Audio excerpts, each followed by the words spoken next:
नमस्कार. श्री महिषासुरमर्दिनी स्तोत्र श्लोक 3. श्लोक वाचूया. आई जगदंब मदंब कदंब वनप्रियवासिनी हासरते. शिखरी शिरोमणी तुंग हिमालय शृंग निजालय मध्यगते. मधुमधुरे मधुकैटभगैंजिनी कैटभभैंजिनी रासरते. जय जय हे महिषासुरमर्दिनी रम्यकपर्दिनी शैलसुते. असा हा श्लोक आहे. आता एक एक चरण म्हणूया. आई जगदंब मदंब कदंब म्हणा.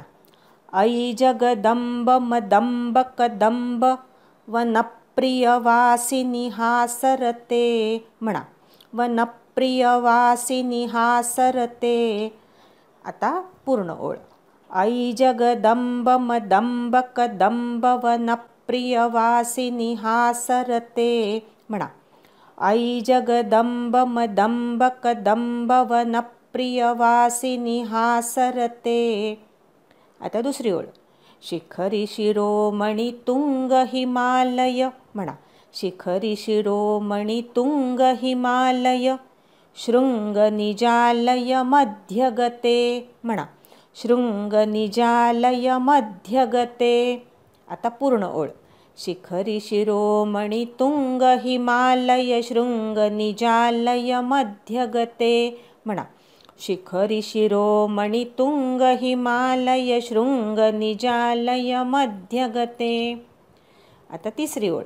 मधुमधुरे मधुकैटभगैंजिनी म्हणा. मधुमधुरे मधुकैटभगैंजिनी कैटभभैंजिनी रासरते. कैटभभैंजिनी रासरते. आता पूर्ण ओळ. मधुमधुरे मधुकैटभगैंजिनी कैटभभैंजिनी रासरते म्हणा.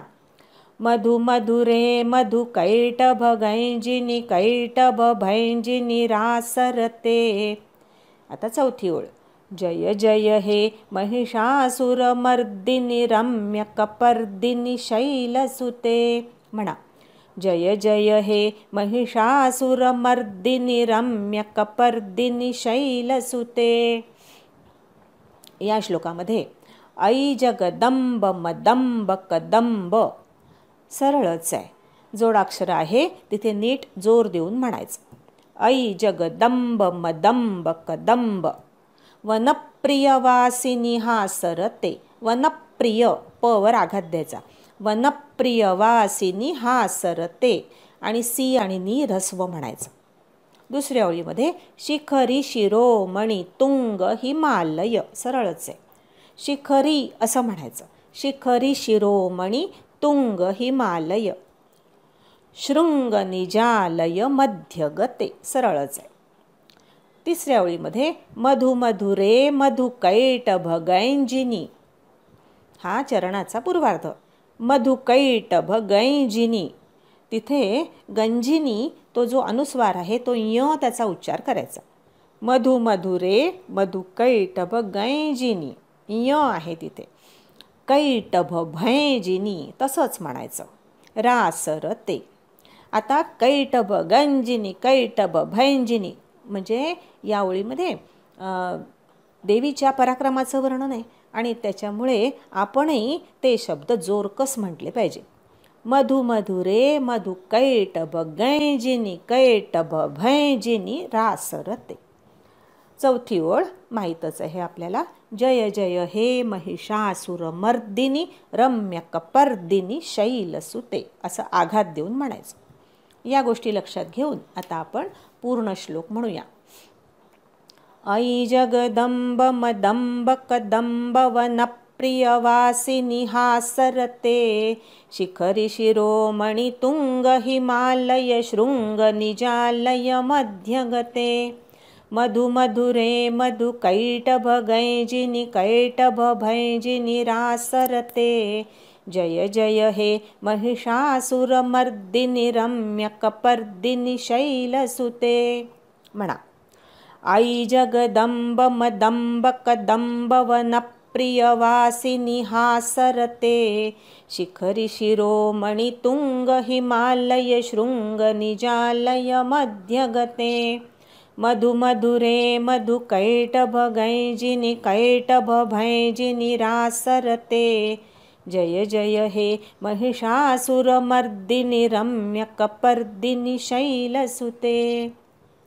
आता दुसरा आणि तिसरा श्लोक एकत्र म्हणूया। सुरवरवर्षिणि दुर्धरधर्षिणि दुर्मुखमर्षिणि हर्षरते त्रिभुवनपोषिणि शङ्करतोषिणि किल्बिषमोषिणि घोषरते दनुजनिरोषिणि दितिसुतरोषिणि दुर्मदशोषिणि सिन्धुसुते जय जय हे महिषासुरमर्दिनि रम्यकपर्दिनि शैलसुते। ऐ जगदम्ब मदम्ब कदम्ब वनप्रियवासिनि हासरते शिखरि शिरोमणि तुंग हिमालय शृंग निजालय मध्यगते मधुमधुरे मधुकैटभ गैजिनि कैटभ भैजिनि रासरते जय जय हे महिषासुरमर्दिनि रम्यकपर्दिनि शैलसुते। अंबा माता की जय। नमस्कार। श्री महिषासुरमर्दिनी स्तोत्र श्लोक तिसरा। श्लोक वाचूया। ऐ जगदंब मदंब कदंब वनप्रियवासिनी हासरते शिखरि शिरोमणि तुंग हिमालय शृंग निजालय मध्यगते मधुमधुरे मधुकैटभ गैंजिनि कैटभ भैंजिनि रासरते जय जय हे महिषासुरमर्दिनि रम्यकपर्दिनि शैलसुते। असा हा श्लोक आहे। आता श्लोकाचा अर्थ थोडक्यात बघूया। ऐ जगदंब मदंब, या श्लोकामध्ये जगदंबा असं देवीला संबोधलं आहे। हे जगदंबे माझे आई, ऐ जगदंब मदंब। कदंब वनप्रिय वासिनी, तुला कदंब वनामध्ये राहायला आवडतं। कदंब प्रिय वनवासिनी असं आहे। कदंब वनप्रिय वासिनी, तुला कदंब वनामध्ये राहायला आवडतं। हासरते, तू नेहमी आनंदी असतेस। हास्यानंदामध्ये रममाण होणारी तू आहेस। शिखरी शिरोमणी म्हणजे पर्वतांमध्ये श्रेष्ठ। तुंग हिमालय शृंग निजालय मध्यगते, उंच अशा हिमालयाच्या शिखरावर तुझं निवासस्थान आहे। पर्वतांच्या मध्ये श्रेष्ठ असलेल्या उंच अशा हिमालयाचं शिखर हे तुझं निवासस्थान आहे। तिथे तू आनंदाने राहतेस। मधुमधुरे, हे देवी तुझं रूप आणि स्वभाव अतिशय मधुर आहे। मधापेक्षा सुद्धा मधुर आहे, मधासारखा मधुर आहे। मधुकैटभ गैंजिनी, मधुकैटभ राक्षसाला तू त्रस्त करून सोडलंस। आणि कैटभ भैंजिनी, कैटभ राक्षसाचा नाश केलास। रासरते, रासक्रीडेमध्ये सुद्धा तू रममाण होतेस। जय जय हे महिषासुरमर्दिनी, हे पर्वतकन्ये गिरिजे तुझा केशसंभार अतिशय रमणीय, आकर्षक आणि विलोभनीय आहे। हे महिषासुरमर्दिनी, तुला त्रिवार नमस्कार असो, तुझा त्रिवार जय जयकार असो। आता सरळ अर्थ बघूया। हे अंबे जगदंबे, तुला कदंबवनात निवास करणं फार आवडतं। तू सदा सर्व काळ हास्यानंदामध्ये रममाण होतेस। सर्व पर्वतात उंच अशा हिमालयाचं अत्युच्च शिखर हे तुझं निवासस्थान आहे। तिथे तू आनंदाने वास्तव्य करतेस। मधाहूनही मधुर असं रूप आणि स्वभाव असणाऱ्या हे देवी, मधुकैटभ राक्षसाला तू त्रस्त केलंस। कैटभ राक्षसाचा नाश केलास आणि रासक्रीडेतही तू रममाण होतेस। हे गिरिकन्यके देवी, तुझा केशसंभार विपुल, रमणीय आणि आकर्षक आहे। महिषासुर राक्षसाचा पराभव करणाऱ्या हे भगवती, तुझा त्रिवार जय जयकार असो। अंबा माता की जय।